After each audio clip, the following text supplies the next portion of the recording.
So I wanted to do a video to go over some of the features of Advanced Custom Fields Pro and WordPress.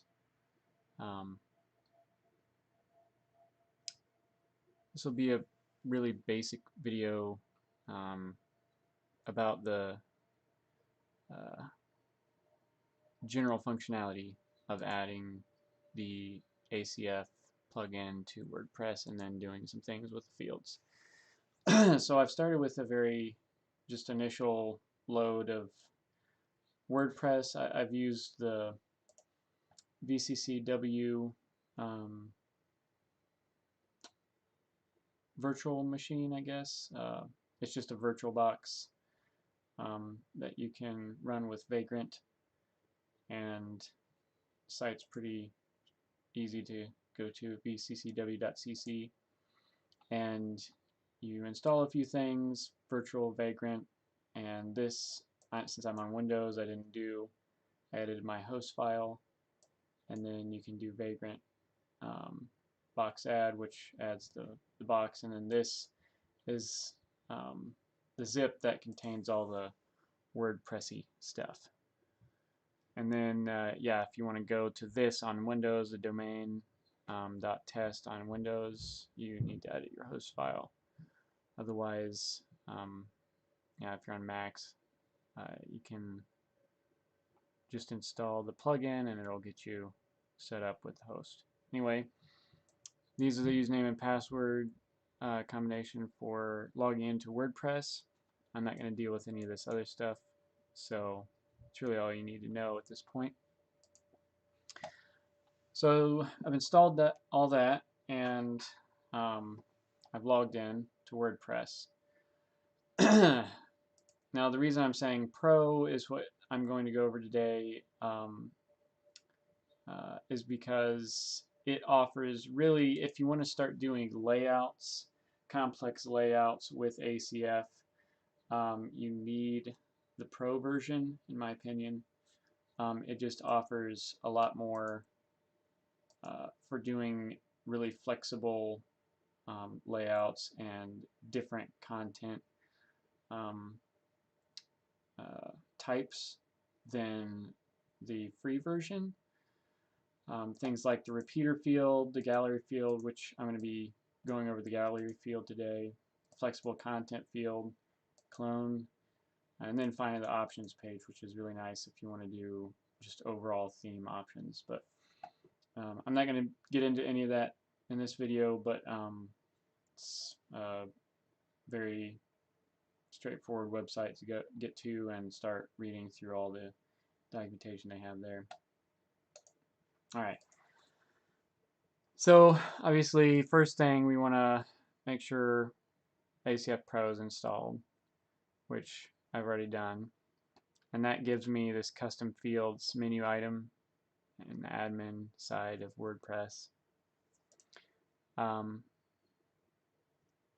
And I guess before we go there, I want to make sure to basically create a child theme in WordPress, because I don't want to be editing any of the main theme functionality within, you know, whatever. I mean, this could be any theme that you've installed in your WordPress instance, but in this case I'm just using the out-of-the-box 2017 theme. And to do that, I mean, here's a very straightforward tutorial on their website, but what I'm going to show you is what I did to do that. So I basically just created a duplicate of this folder. This is the 2017 theme folder. You can see, so this would be the WordPress folder with all the content. So depending on how you have your server set up, you really just want to start looking for the WP-content folder, and then drill down into the themes, and then find your theme, which you can see what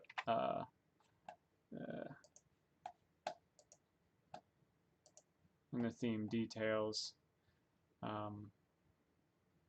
somewhere in here.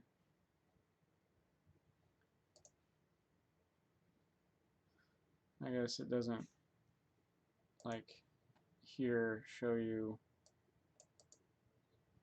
what the name of the folder would be. But in my case, it's pretty straightforward, and I think it would be in yours too. Just you would know what theme you've installed, most likely. So anyway, this is the parent theme that corresponds to that one I just showed. You would just create a folder. You don't make a copy of the entire thing. You just create a folder with -child on the end of it. And then within there, you can ignore most of this because I've created it in preparation for this video. But in there, you really just need to create the style.css file. And really just, yeah, so ignore all this for now. And right up here, and I just copied this off of the this WordPress codex page for child themes. But really all you need is the template and the theme name. The template attribute tells it what folder the parent theme is, and the theme name just allows it to be displayed. This other information is kind of useful if you're developing a more customized theme. If this is just for personal use, or your website, and you don't need to ship this off to somebody else, you probably don't need any of that. Version is nice in some cases for versioning the assets of the theme. We can get into that some later point, but that's basically it. When you have done all that, you can then go to your themes menu item within WordPress. You should have this theme show up. It'll be the name that you put into that style.css file. And really just want to activate that, and it'll switch over. So now this might break actually because of the other code that I put in there. Yeah. So yours would probably look exact. Actually, let me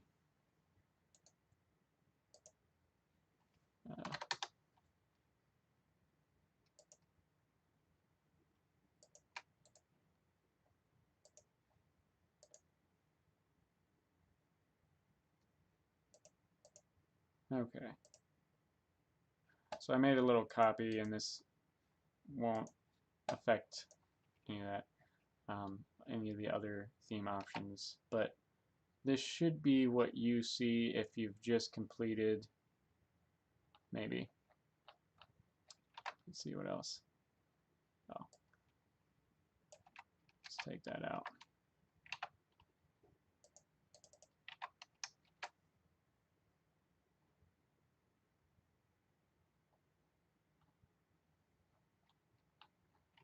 Yeah. Okay, so if all you've done is created the folder and the style.css file, I mean, I've done some other configuration here. That's really basic stuff that you would normally know how to do as just using WordPress. I created a home page and set the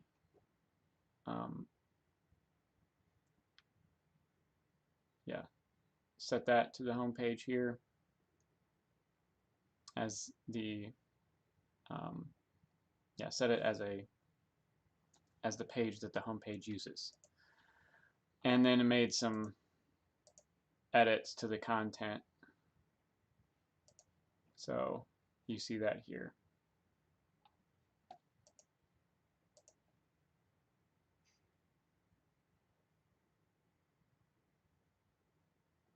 Yeah, so far really basic, simple, nothing crazy, I don't think.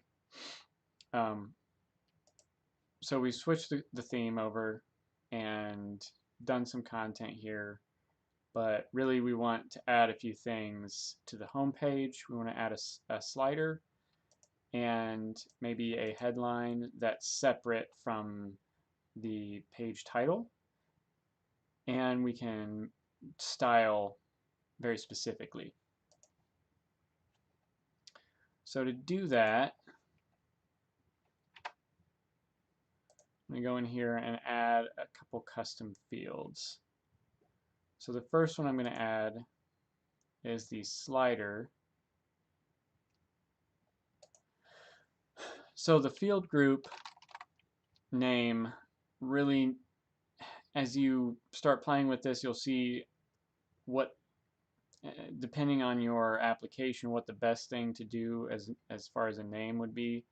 But names are going to be like you can only have one of these rule sets, but they're really flexible. But they do apply, this location, the rule set here applies to this field group. So you just need to bear that in mind as you create different fields. So I'm going to call this slider images,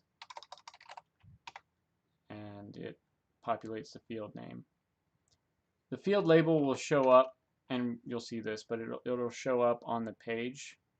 The field name is what we use in PHP to reference that. This is the field type. So this, I'm going to use the gallery field type, and that is a pro feature. It's optional, instructions for authors. Sometimes that's helpful in describing what the purpose of this field is. You can make it required, so when you submit in WordPress, it will, not let you save it unless it's filled in based on the rules for the field type.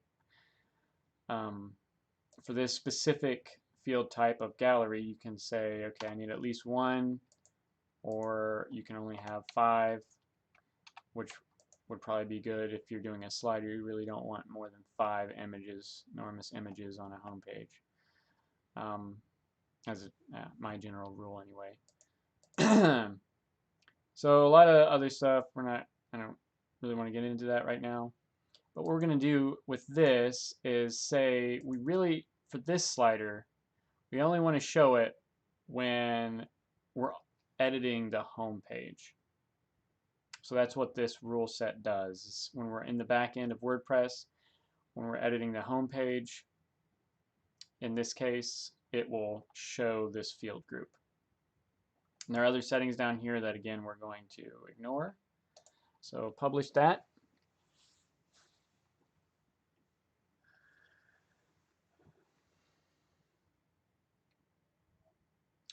And after you've done that, you can go to your pages menu item and look at the home page.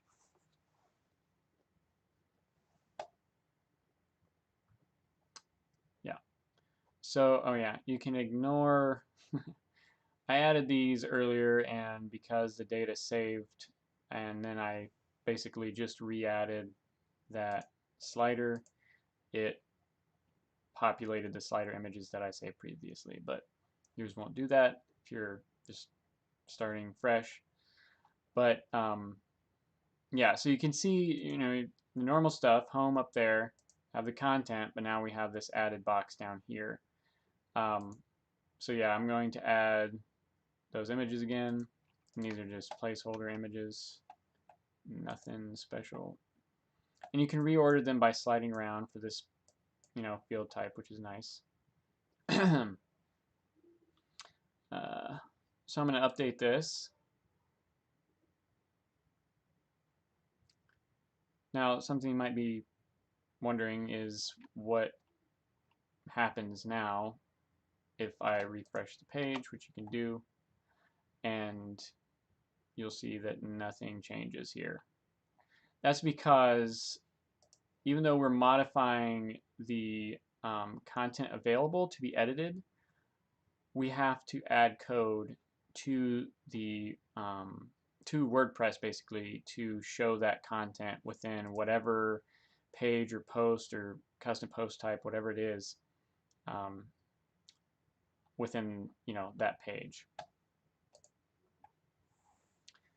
So I guess, yeah, let's do that.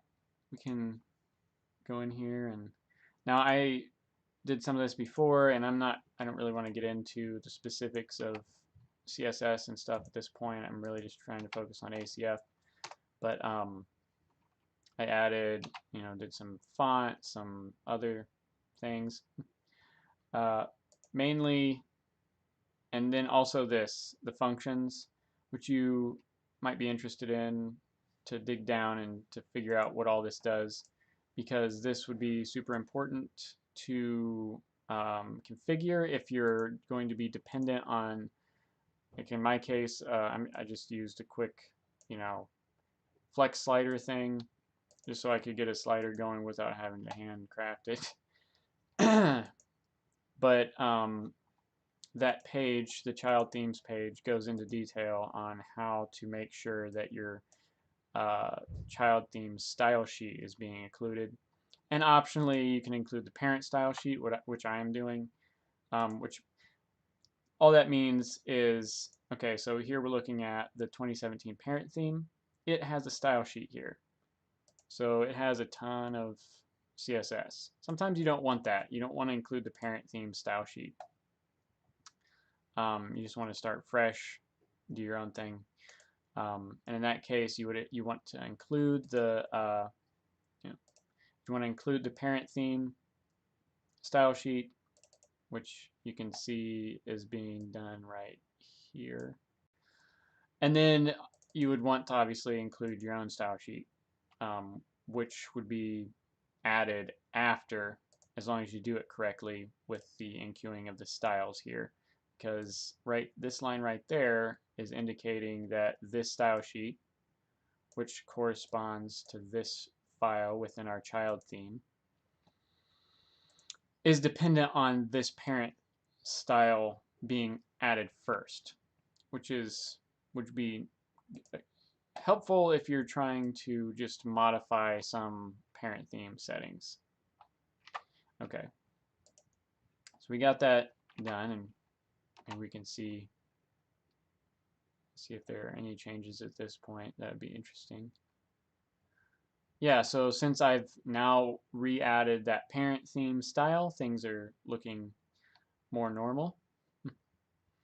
And you can see also that because I'm also including the child theme style sheet, I've done some modifications for the overall fonts right here. So yeah, right there as well. But so yeah, you can see that has taken effect. All right. So, but still no slider. And to do what we want with a slider is a little more involved, and it requires knowing some of this. And I'm gonna do this is all kind of targeted at being easy, so we're looking at this front page. So when you've configured WordPress to load, like we did in the reading settings, to load a static page like this, and specifying the home page, it will run this path first. So site front page, it will look for the front-page.php file in your theme to execute. So I'm going to drag this up here, which I created earlier.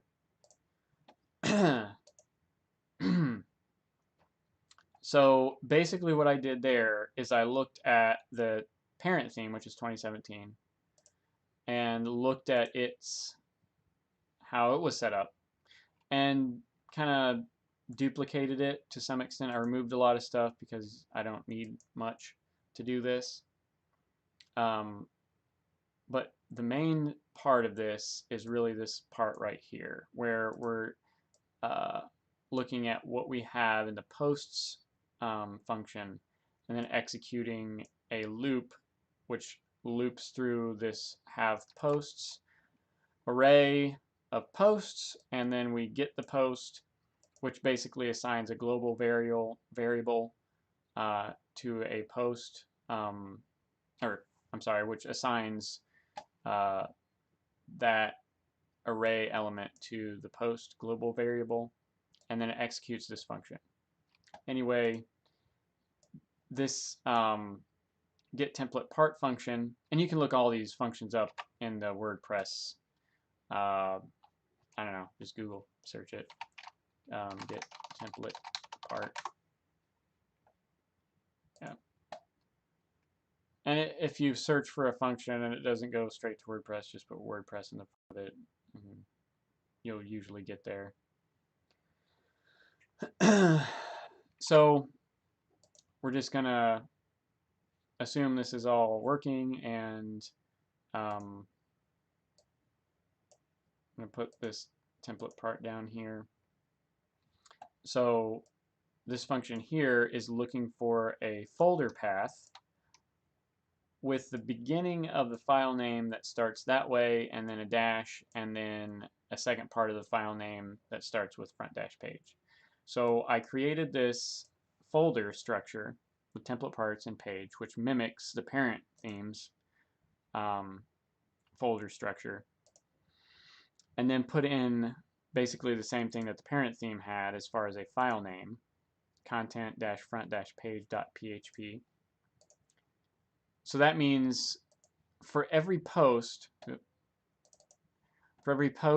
that it pulls in, it's going to execute this get template part. And since this is the front page, there really is only one post, which is the home page. I know it's a page, but it's still looked at as a post, so it's going to be the only post that we have access to. Now, if this were the other type of reading setting where we've selected your latest posts, then yeah, any of the post type post will be pulled in, and then we would be looping through however many we've set up that can be shown at one time, which is 10 at this point. Okay.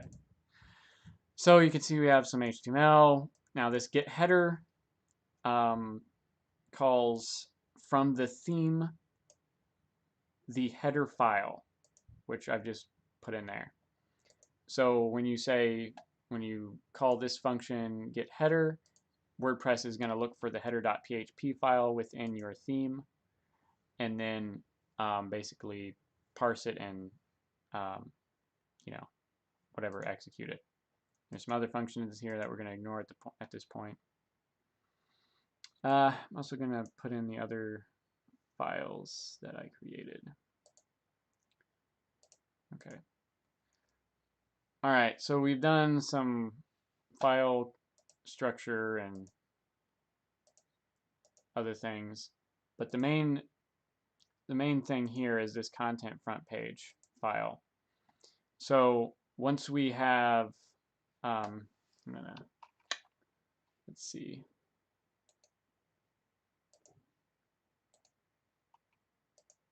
Just keep that over there for now, because this code is not relevant yet.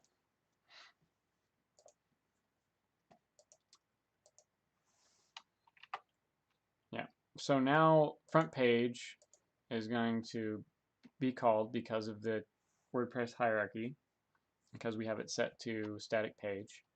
And then it's going to call these functions, but specifically loop through posts and then grab and execute this file for each post, which we've established will only be one time since it's the home page post.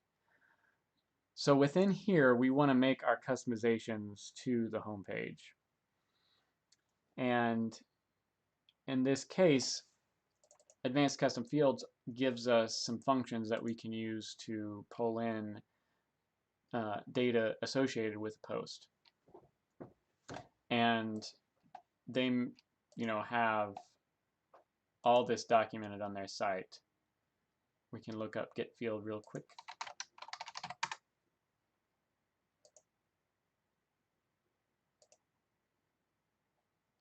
So returns value of a specific field.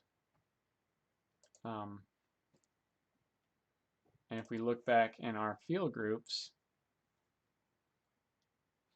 and slider, we can see our name here is slider images, and that's what I am asking to retrieve. So there are a couple things that you have to kind of know what's going to happen when you call that field. In this case, this field type is a gallery. So we can go back here and look at gallery and see what kind of data structure it returns.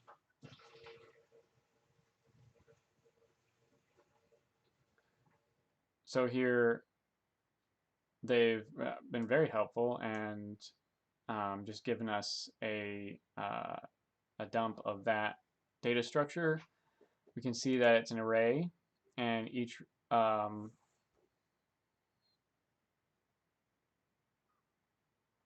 array has several things that relate to each gallery item.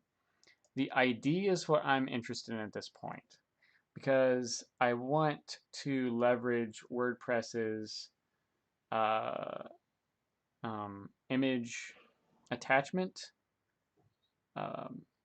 functionality, and we can look at that once I build it here.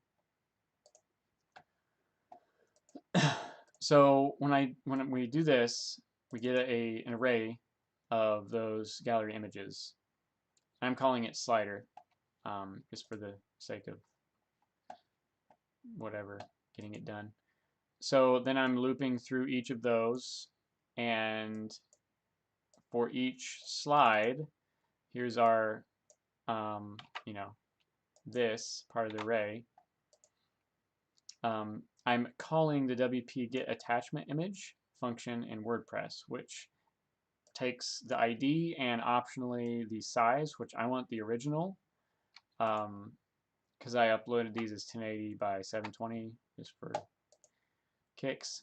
And then this stuff is, the div and the UL slides, slider, classes, all that stuff. That was all determined by the flex slider that I chose to use, so not specifically relevant to what we're doing here, but anyway.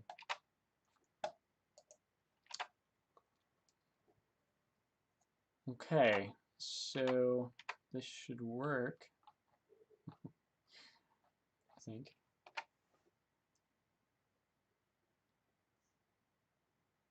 Yeah. So we have a slider, and I'm operating it by keyboard arrow keys. And we still have the content. So that is controlled by how you lay your page out.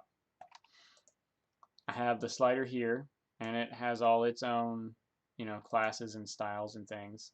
And then I just kept the content, and here's my title, or I'm sorry, here's the content function that WordPress provides to display the content of the post. So when doing this, you can kind of see, okay, we have this ability, but now I want to maybe make a subtitle or a, some other kind of title to the page that I don't want to stick necessarily right in here with the content. I want it outside of that. But we're constrained a bit by that, since WordPress only offers one title, and we've titled it home because that makes sense, and the title isn't going to really say what we want it to say. Maybe we want it to say welcome or something like that, and I don't really want to modify this, since also if this maybe were a subpage, we're using this to build the permalink. So if it was an internal or subpage, it may say something like resources, and we really wouldn't want to change that in the URL, but maybe we want to call out a different subtitle or headline for the page. So this is something that the free version of ACF can do as well. It's definitely not one of the more difficult tasks. I'm going to call this headline, even though, I mean, this is so underutilizing ACF's functionality. Maybe this could be built over time, or you could add more options to a headline within this field group, because I'm going to call this headline text. Okay. And what we want to do, maybe, let's say font size. And I'm going to make that a number.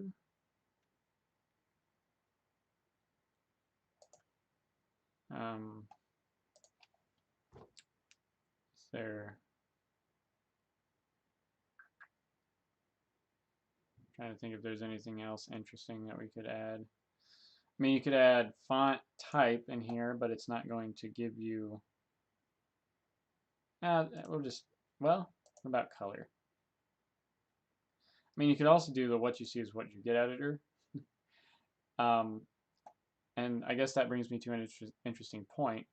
And maybe, yeah, so I'm going to leave this the way it is so we can see how this works on the page. So here I want, again, to specify that this only relates to pages, but I'm going to allow it to equal just, hold on, post type page. So I'm going to make this available to any page as far as the rule set goes. So theoretically, for any page that you create in WordPress, you would have the option to add a headline. So let's go back into our page, edit.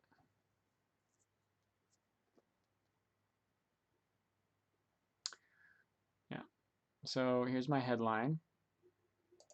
And font size, this is interesting. I probably should do this a different way, because what is this?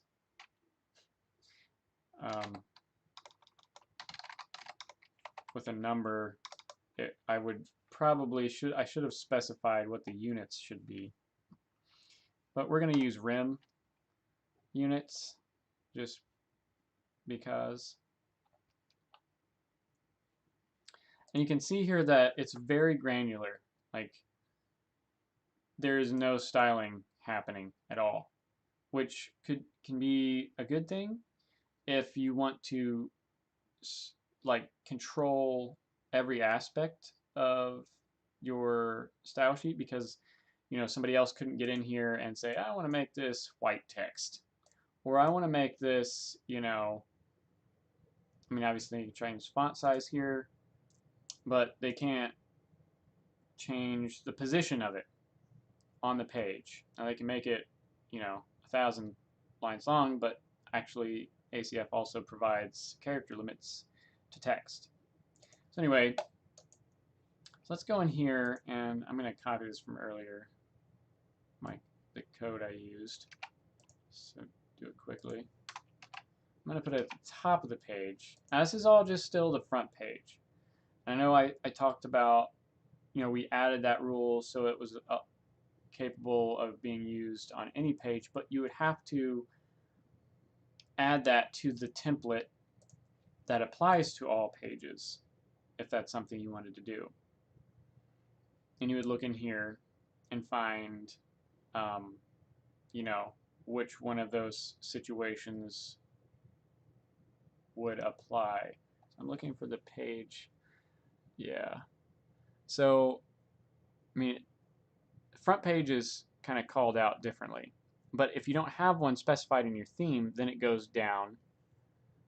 So if you set it to page shown on front, I guess maybe no. It uses page or front page whether you have page or post shown on the home page. So I think earlier I said in the reading settings,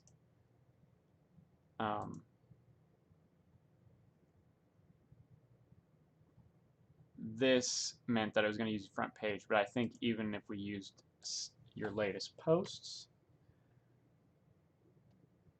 which I'm not sure how this would work since we don't have any posts. Or maybe we have one. Yeah, okay. So not using front page.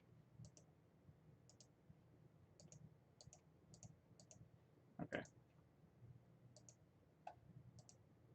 And then once that saves, should be back to our front page. Yeah, there we go. Oh yeah, and there's our headline. That's separate from the content and the title of the page.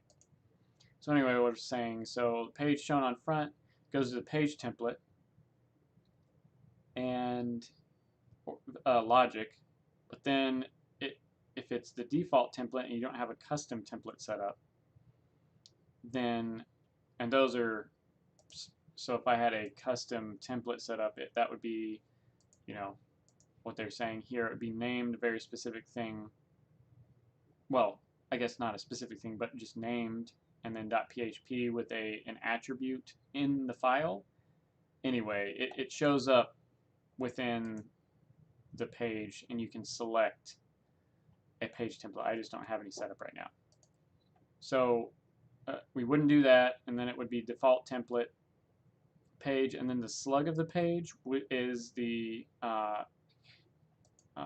part that would come after the slash here. So if you had resources, it would be this / resources. So if you did page dash resources.php, this would be called, this page would be executed for that page. And then after that, if you didn't do that, you could do the ID of the page, which is, I don't even, oh yeah, so you can get that up here. You can see that when you open the page. And then if you don't have that on file, you know, in the theme, then it just uses the page.php file, which that's for every single page, and it would apply to everything. And then I guess singular after that. And then finally, the index.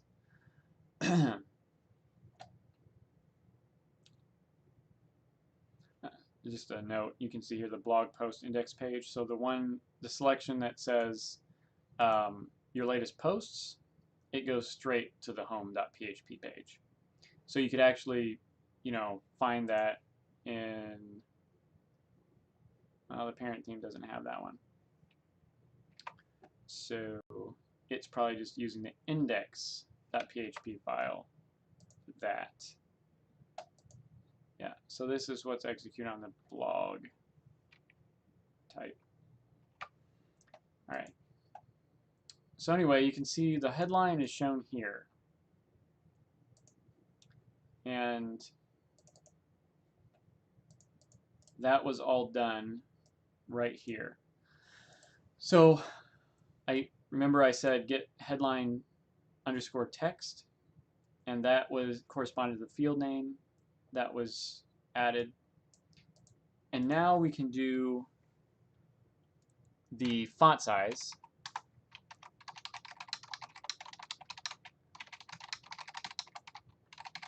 Font size. Probably should have named it like headline font size in case I wanted to add other font sizes.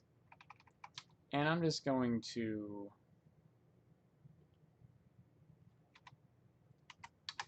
say if headline font size, then headline font size. This is probably not a great way to do this, but that's what we're going to do.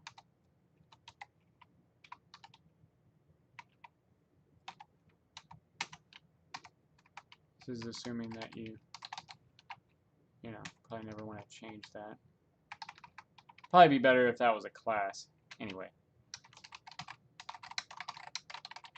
So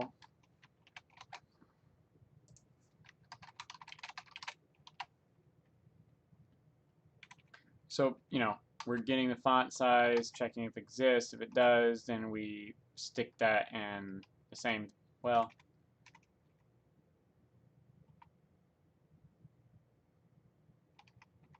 yeah, that doesn't make any sense. Yeah.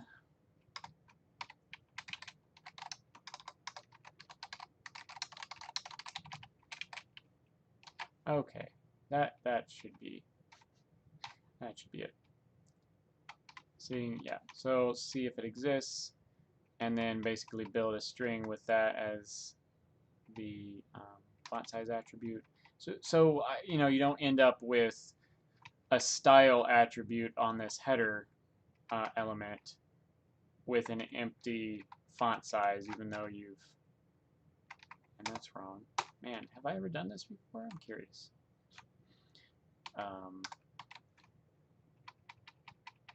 Yeah, don't need that. Oh, wait, I do need that one.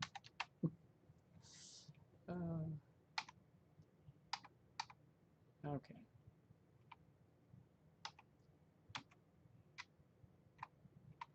Now that I think about it, this should probably go on the H tag, not in the header.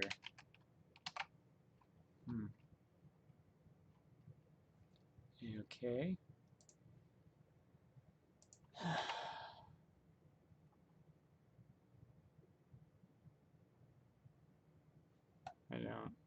I don't know.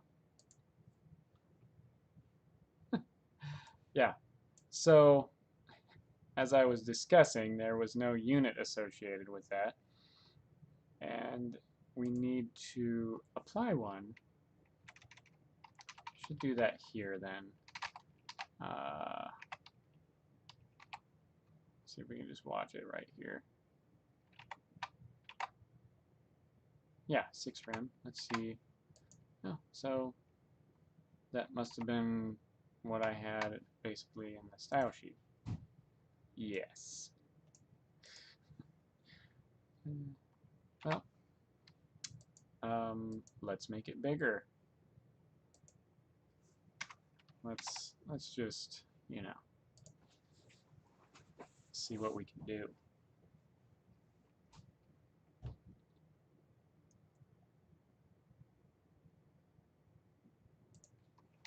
Okay. 6.6 rem. Here we come. Yeah, so it is there. And I guess, yeah, just to see what happens if we did not include that. Wonder if it's built a page yet.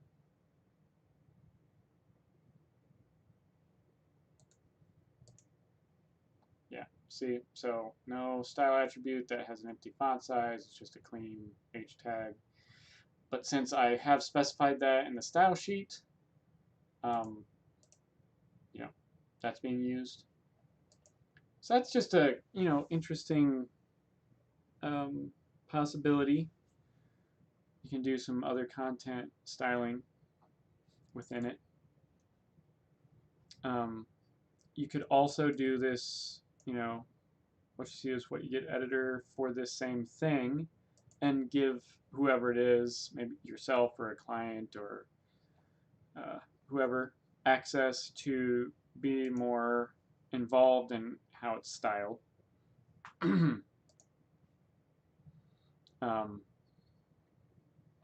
Obviously, this is a very simple application of ACF, and you can do a lot more. There are other things to group fields together and make the presentation on the back end much more like a visual editor. But it's all up to you to build that wherever it's supposed to go. Obviously, with custom post types, you get into another world of being able to define your own data, essentially. And maybe we'll go over that in another video. I